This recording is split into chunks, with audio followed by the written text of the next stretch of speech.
Please don't forget to subscribe.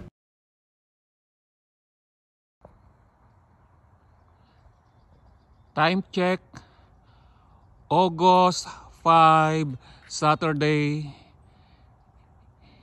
8:30 in the morning.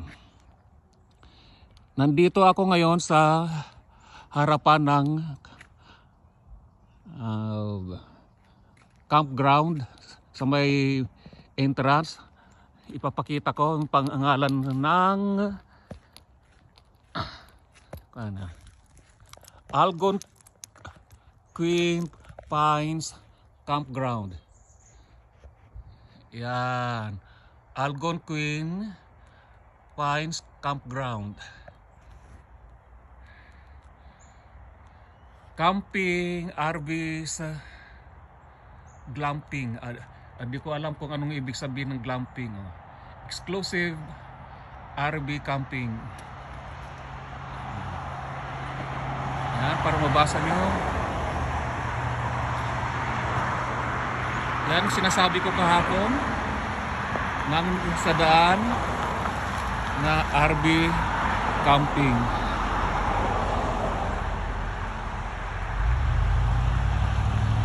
Ito nga pala yung flag ng Canada. Yun o, umuwi, magkakayak mayo.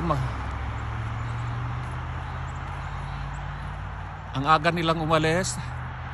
Siguro magkayak o nag-check out na sila. As you can see, nandito ako sa may entrance. Dahil sinabi ko, may nagbabike doon.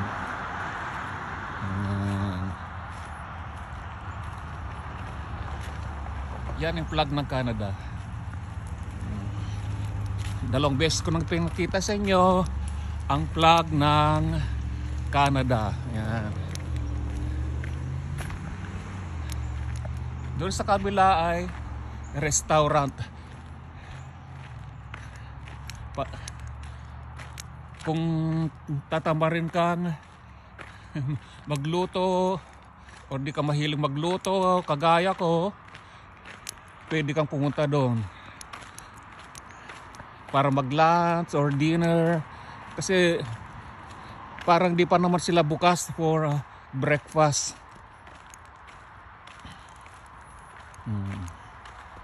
May signs yan. Kagabi pa kami dumating dito. O hapon, like paggabi na rin. Before 6 o'clock yata yon. Minsan nakakalito na rin kasi dahil ang 8 o'clock dito ay maliwanag pa. Kagaya niyan, welcome open campground, registration office ahead, thank you for driving slowly. Pinapakita ko sa inyo kung saan kami pumasok sa campground.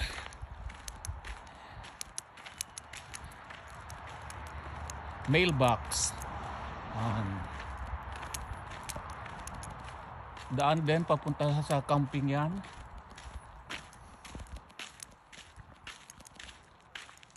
Yun yung gusto ko. Kompleto yan. Di ka na dapat magdala ng yung inflatable bed. Tapos pagkatapos mo, bago kayo uwi, i-inflate mo na naman. I mean deflate, para ma-fold mga basurahan. Yan o.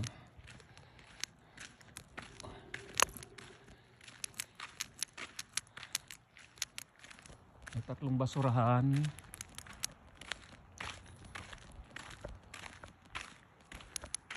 Parking area. Visitor parking 1, 2, 3.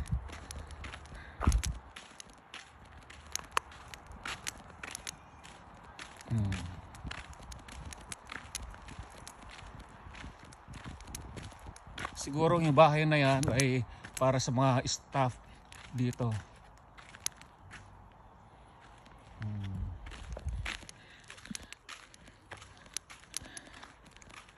Nag-vlog din ako kahapon dito. Pinakita ko yung loob.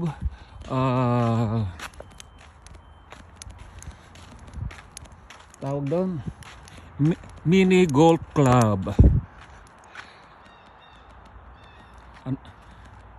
Yung moose. Ay, ang lalaki ng aso nila doon.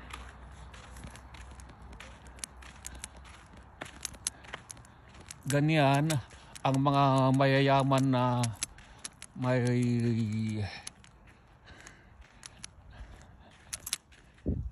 RV.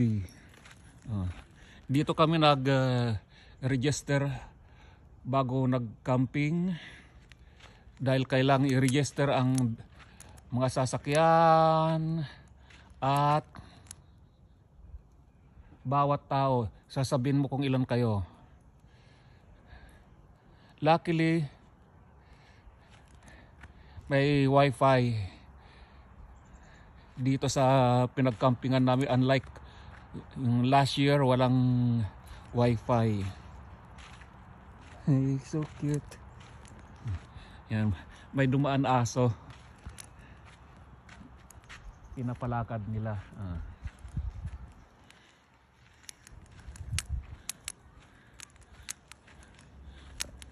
Gusto ko rin magkaroon ng aso, kaya lang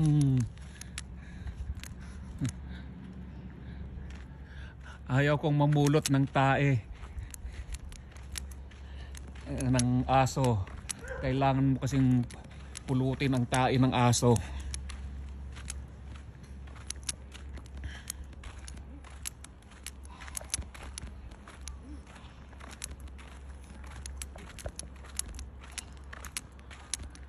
Yun yung pavilion. Nagpunta ako dyan kagabi, may nagiinuman. Naiwan ko yung case ng eyeglass ko.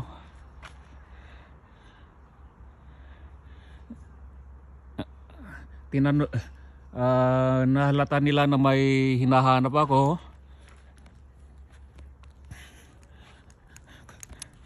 Doon sa inupuan ko at doon sa may kung saan ako nag-plug ng aking isang cellphone. Kaya nung pagdating ko sa tent, wala yung case, bumalik ako dito. Napansin mo mga nag-iinuman. Doon sila sa parang stage doon sila nag-iinuman. Nakaupo. Tapos may table sila na dala. Tinanong ako kung ano yung hinahanap ko. Hard case ba ng aking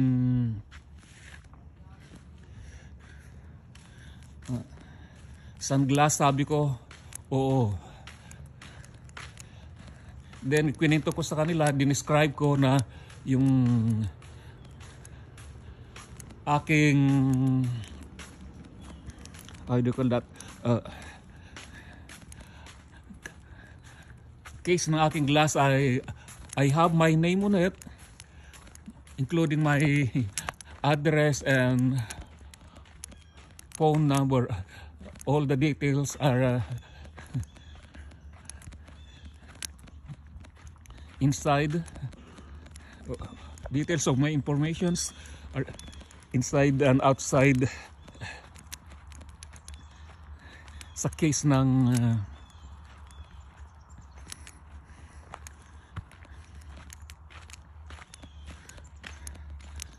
eyeglass ko. Tama, okay din dito. Para sa mahilig mag volleyball.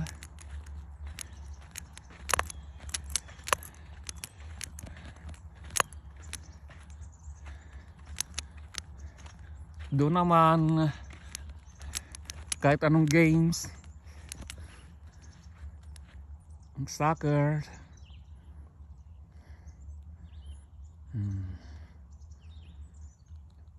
Yung ali ay nagpalakad. Oh, ang daming tao, ang daming tent. Nag-camping usually may RV sila. Kami lang yata sa bungad ang walang RV. Yan, ito yung kapaligiran ng camping. Ito na yata yung pinakadulo. Yan, umaga nagpapalakad sila ng kanilang mga aso. Yan, may nag-camping din dyan. Mayaman din. May RV. Pwede, nagdala pa sila ng kanilang bike. O nagdala sila ng kanilang sariling barbecuehan. Sa pavilion, ang side niya ay washroom. Diyan kami nagpupunta. Itong pinapakita ko sa inyo. Diyan kami washroom. Diyan ka maligo. Yung iba diyan na nag-toothbrush. Ako kanina at kagabi sa may tent na ako nag-brush dahil may disposable cups naman doon, saka disposable tubig. May socket doon or tinatawag nila dito na plug. Ayan.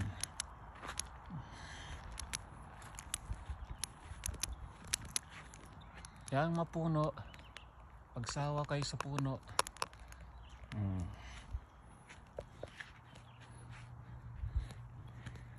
Ewan ko sa inyo kung nakakita na kayo ng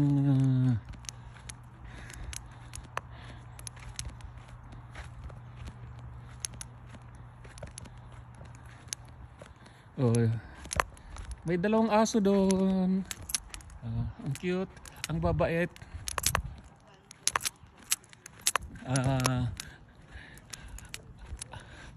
Ang aso doon dito dapat naka-leash siya para just in case yung aso ay aggressive, gustong mag-attack, ay mapipigilan mo. Ang cute nila oh.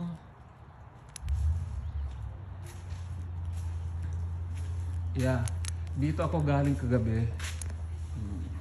Diyan yung nag-inuman.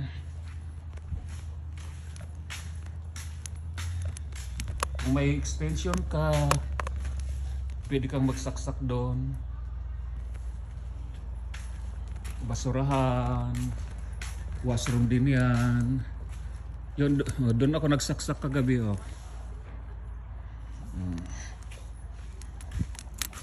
Papakita ko sa inyo. Dito ako nagsaksak kagabi. Diyan ko sinaksak yung sakong cellphone. Chinards,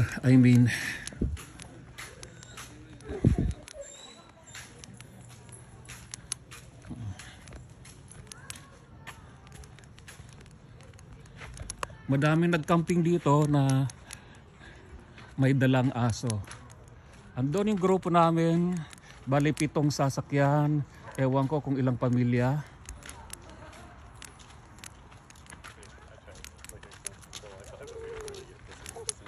Busy sila doon na nagluluto, busy din nagmamarites.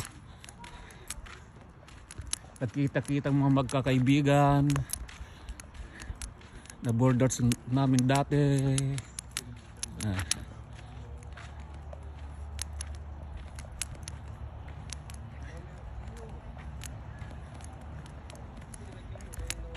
Dito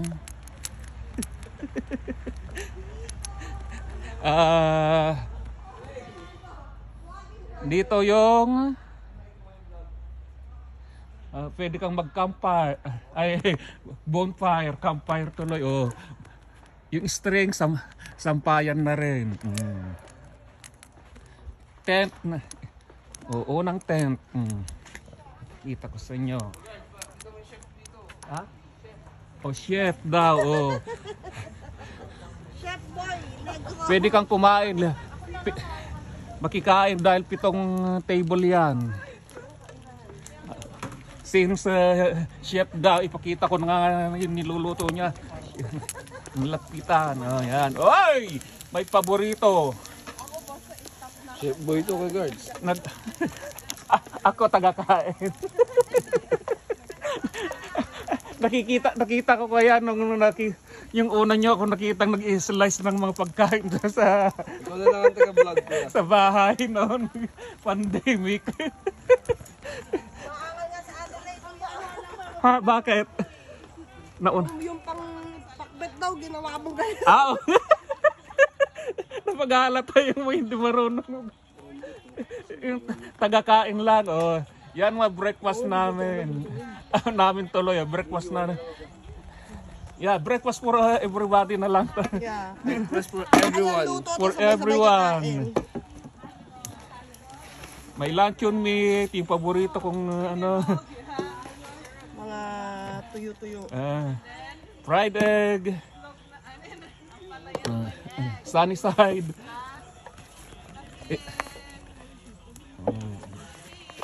Sa camping, lahat may sasakyan maliban ako. Yan, may duyan, may mga upuan, may mga tent. Diyan ako natulog kagabi, 3 kami.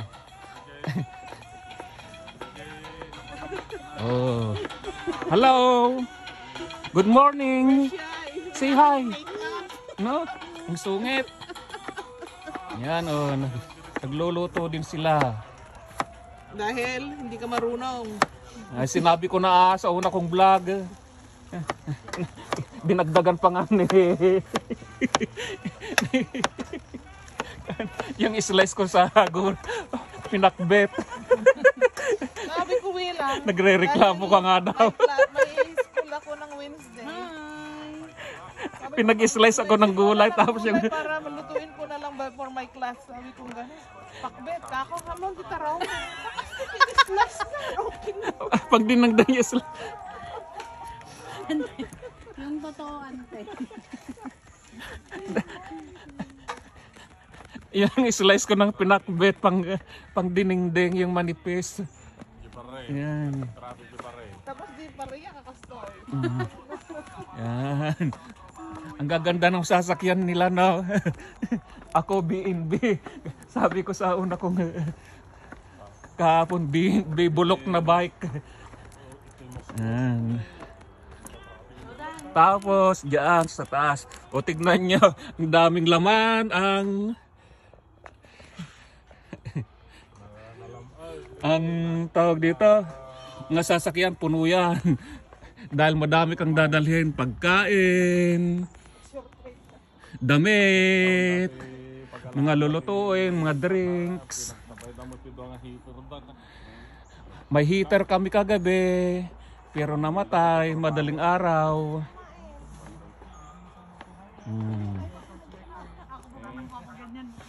Dito may duyan.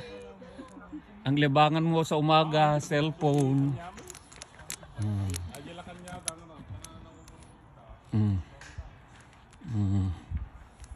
Na-overload yung namin, kaya namatay yung dalawang portable na aircon at heater. Naka-on yung may heater kami kagabi. Yan, magamit pa. Yan yung inassemble namin kagabi.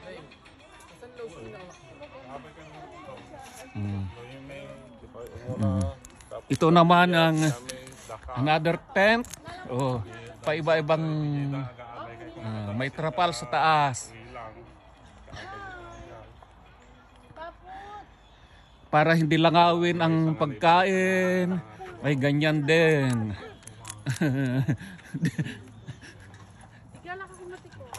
Di ko alam kung anong pagtawag yan. Kailangan na. Basta kapag kagaya niyan, para yung pagkain hindi ay langawin. Saka labok. Go to tita, dali, hingi ka ng breakfast mo. Tsaka pera. Uy, Ito ng ibang bahay dito sa Kumakain magbre-breakfast din. Kahit saan pwede ka makipag-breakfast. I know, parang sa barrio lang, you know. Parang sa baryo lang, kahit di ka na tinawag ha. Kunwari. Kunyari may ibabalik kang gamit. Oh, true. Bigat ka. Ati man arado yo, kas dyan. Tano maawis na ka mga. Mga tayo pa. Siyempre na mabising kamutan, di makitugawan. Alright. Lalo na paboritong kayat mo nga masida niya si Dada, di ba? Yan, kasama din namin yan. Bali 7 sasakyan. Doon muna. Ay, di. Malamig yan, malamig. Sikat lang na saka. May mga bisita pala sila. Baka magalit, di ko kilala yung mga iba. May pakita sa ano. Baka private silang tao. O baka Politician. private. Politician. Buti to, makakilala ko silang lahat na kaya kahit magreklamo sila, wala pa kels. Wala pa kills. Papakel, sabi ko. Sige, baka Sabi dyan ka na- sumikatan ako. O dito. Pag na-monetize ako, may regalo ka sa akin. Pero kung wala, sorry. Yan. May longganisa. Sino yung gustong sunog? Yan. Okay na. Yung iba nga, mas gusto nila ganyan yung medyo sunog. Ngayon, pwede nang mag-ingay kasi alas 10 ng gabi hanggang alas 8 ng umaga, quiet time. Kaya lang, pasado na alas 11 na ng gabi, may nagpunta dito, sinita kami. Kagaya, nung nakaraan, may nagsita. 2 tent yan. Kung kilala ko sana silang lahat doon, mag-hi and hello ako doon. Kuya ko, yan. Don't throw it ano. Doon, ano. Daan ka dito, oh. Pasok ka doon, oh. Pasok ka doon, oh. Oh, yan, oh. Mga busy sa Duyan. cellphone kasi walang ibang libangan. Walang TV. Mayroon bang magkakamp na magdadala ng TV? Dati may TV yung mga sasakyan. Yung kayang libangan ni ay Itan noon, yung sasakyan sa likod. Parang sa TV. Kasing laki na TV sa tawag doon, sa eroplano, sa upuan. Pag-iiyak, i-on nila. Dito may faucet na rin. Kaya pwede kang magluto dito, maghugas. Yan, sa tubig. Ito naman sa kuryente. Mga dala namin yan.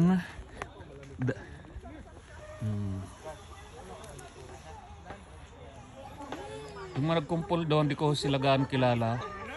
Ay, yung mag-asawa lang kilala ko doon. Kaya yung grupo nila, di ko na kinuhanan ng vlog. Video, I mean. Kaya nga ano.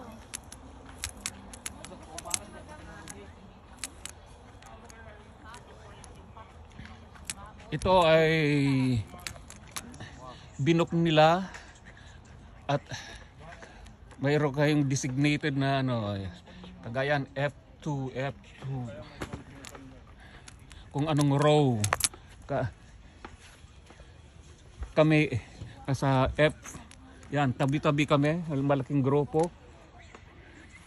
Bali 7 grupo. Yan, dito sa campsite, pwede kang magdala ng duyan,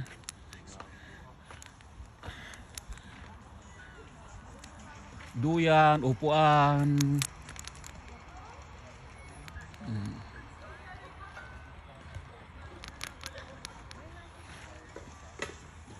Ewan ko kung sa Pilipinas mayroon na rin ganito na campsite.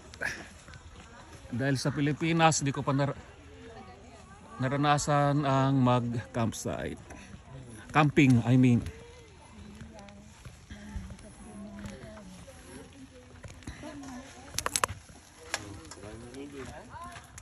Noon kami nag-bonfire kagabi na may nagpuntang nagsita. Busy pa rin sa pagluluto. Makarurara din rin na mapailan yung dito lamaturog. Hindi ka nagsisina. Dagay mo yung magi. Adar, may sana nga imay. Manis 9. Ayun, diyan ka nakita yung lalaki niya. Nanggag ko lang yung bagana ng diyan bimangon. Sa nga kasala ide ka, taludan sa ide last year eh. Cooking pa rin sila. Mamaya sabay kakain.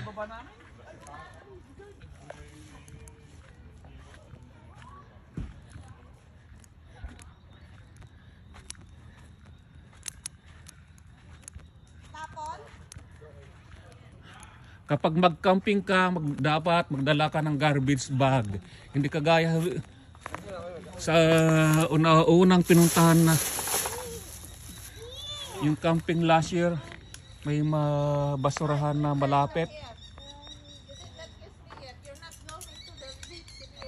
Ngayon, yeah. Swimming yata ang gagawin namin mamaya. Oh, yan o. One more. May natapon na coffee. Oh, hindi naubos lahat yung binili nilang kahoy for bonfire. Ano nalagay dito kay Mike? Yan o, nagsindi sila ng katol. Nagkatol din sila kagabi. Kailangan magsindi kasi ng katol dahil may mga lamok.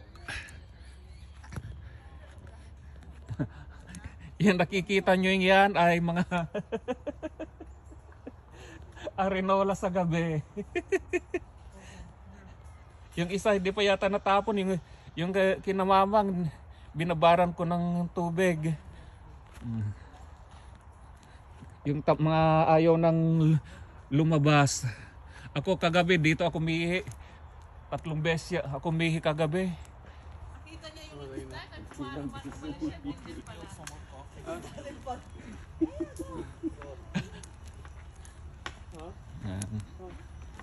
Ano yun, anak? Kape daw. Kahit ako hindi pa ako nagkape. Sino ba? There's ano, anak? There's a mug. Sa tuktok pwede ka maglagay mga gamit dahil sa dami ng mga dala. Yan o, puno yan.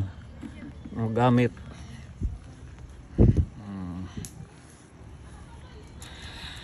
Yung mag-asawa nagpunta na sa para mag-shower or anything ba? It could be mag-toothbrush or magbawas.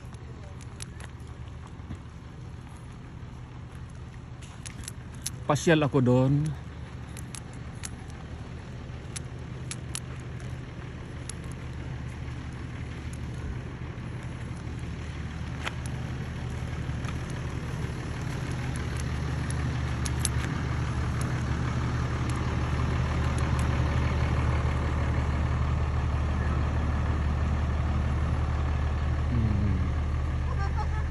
Yan. Yung kabuuan ng sinakop namin. 7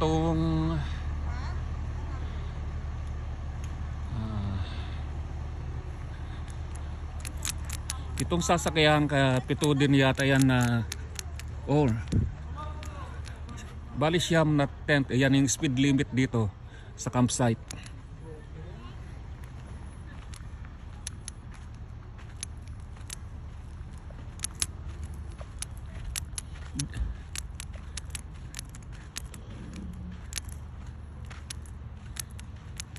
Maglalakad ako pero tahimik lang para makita ninyo.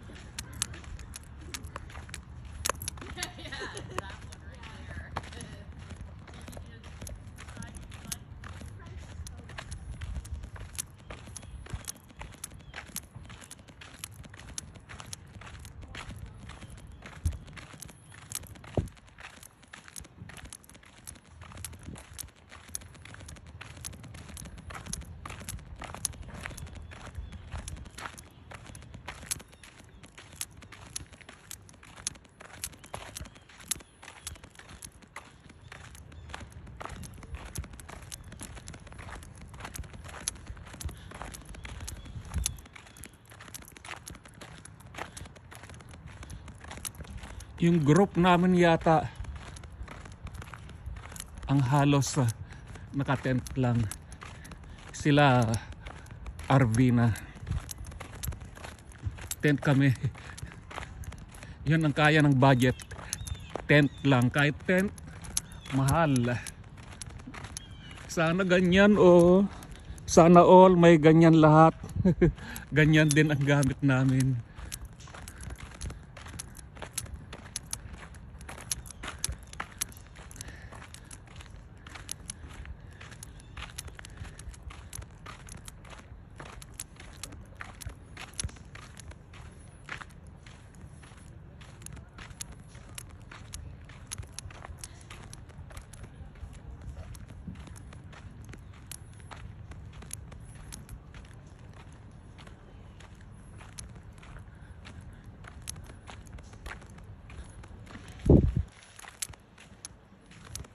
Yan o, G9, G8, yan ilalagay nila sa pwesto mo.